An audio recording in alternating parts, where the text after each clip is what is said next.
this is Bhumika. Welcome to Goal Setting and Vision Boarding for 2026. I know we are already 2 weeks into 2026, but it's better late than never. I am someone who loves trying new things and doing a whole lot of things. Let's recap.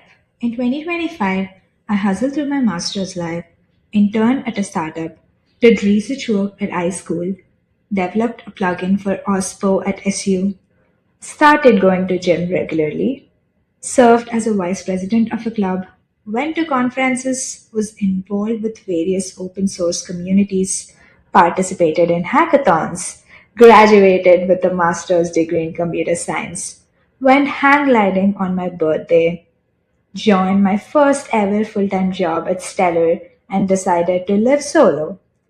Built things on my own, tried junk journaling, started crocheting, and finally started YouTubing. Some were temporary and some carried into my lifestyle. I had so much fun doing, learning, and experiencing them. It's the biggest gift I can give to myself.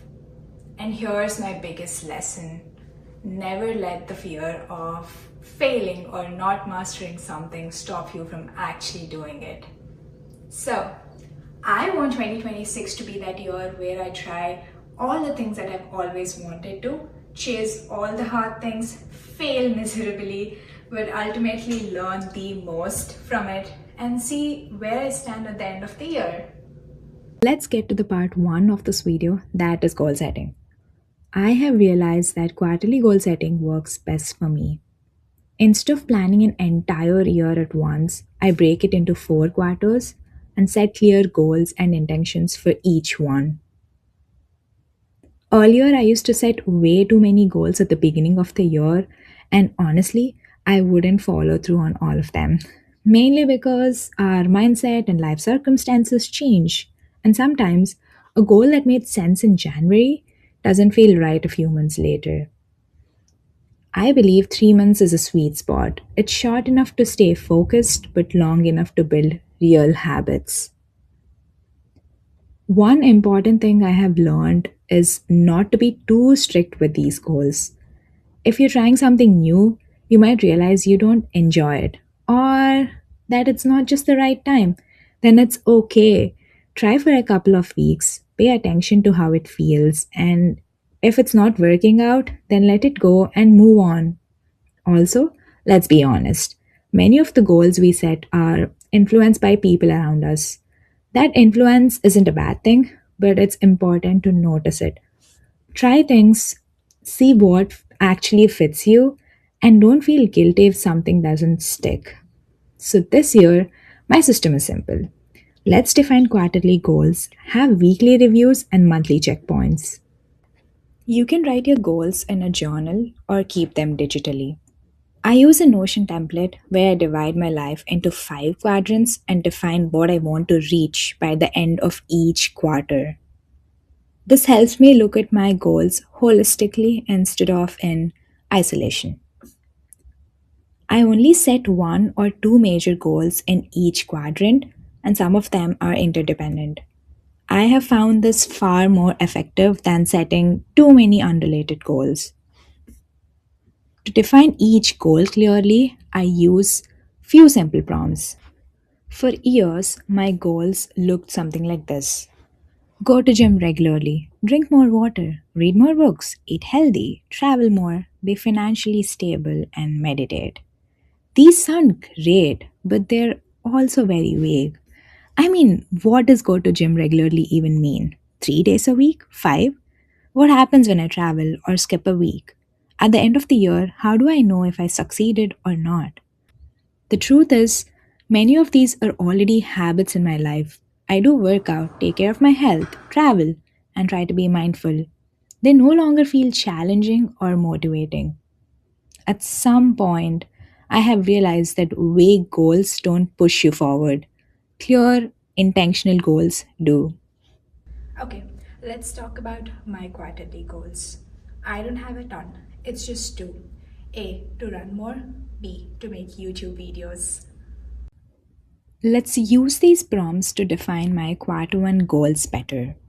I'll walk you through how I'm answering them using one of my goals as an example. The first question I ask myself is, why does this goal actually matter to me? For me, running isn't just about fitness. It automatically pulls into a lot of smaller habits that is, eating better, staying active, and being more disciplined overall. And honestly, I hate running. That's exactly why I picked it. I wanted something uncomfortable, something that forces me to train for something hard and not quit halfway. That challenge is what makes the goals meaningful to me. The next question is, what does success actually looks like? This part is important because way goals don't work. I signed up for the Indy Mini Marathon in May, so finishing that race is my clear definition of success. Since that's in the second quarter, my Q1 goal is simpler. I want to comfortably run 8 miles. I'm not focused on the pace right now, just endurance. If I can run or run walk for 2 hours, that's a win for me. Then, I think about what could realistically get in the way. For me, it's work getting busy, feeling exhausted, or just being lazy. So instead of aiming for a perfect plan, I set non negotiables. No matter how the week looks, I want to get in one long run and one speed run. If I do that, that week counts. I also like to plan for imperfect conditions. Right now, winter weather makes outdoor running tough, so I'm training on the treadmill. It's not ideal, but it keeps me consistent. And consistency matters more than perfection. Finally, I define my milestones. I'm still experimenting and adjusting every week, and that's okay. Right now, my milestone is simple: run one extra mile and about 15 more minutes each week. That's my way of making progress. For my YouTube goal, I'm following the same prompts. For YouTube, my cadence is simple: 2 videos per month. The reason behind this goal isn't just consistency, it's productivity and accountability. I genuinely believe in growing in public, and I want platforms like LinkedIn and YouTube to hold me accountable. When I say something out loud and put it on the internet, I am far more likely to show up and do the work. And this is where I want to pause and say, there's no single right way to set goals. You can either set one or two serious goals that naturally covers a lot of smaller ones, like I am doing, or you can focus on smaller goals first. What actually matters is writing them down, using prompts to define them clearly, and having a realistic plan. That alone increases your chances of following through. Now, part 2 of the video, that is vision board. I strongly believe in manifestation and envisioning your goals. For my vision board, I don't set strict rules like finding exact images for each goal. Instead, I collect images that inspire me, images where I can visualize myself being there or becoming that version of myself. Pinterest is my main source of images. But you can also get creative. You can literally ask AI to generate an image of what you would look like after achieving a goal. I would absolutely ask AI to generate an image of me completing a half marathon. After answering all those tough and uncomfortable questions, collecting inspiring images feels like the fun part. And honestly, it's my favorite. I print out these pictures and stick them on my wall using these sticky panels I got from Amazon. Link is in the description. And sometimes I add things that aren't even goals but just inspire me.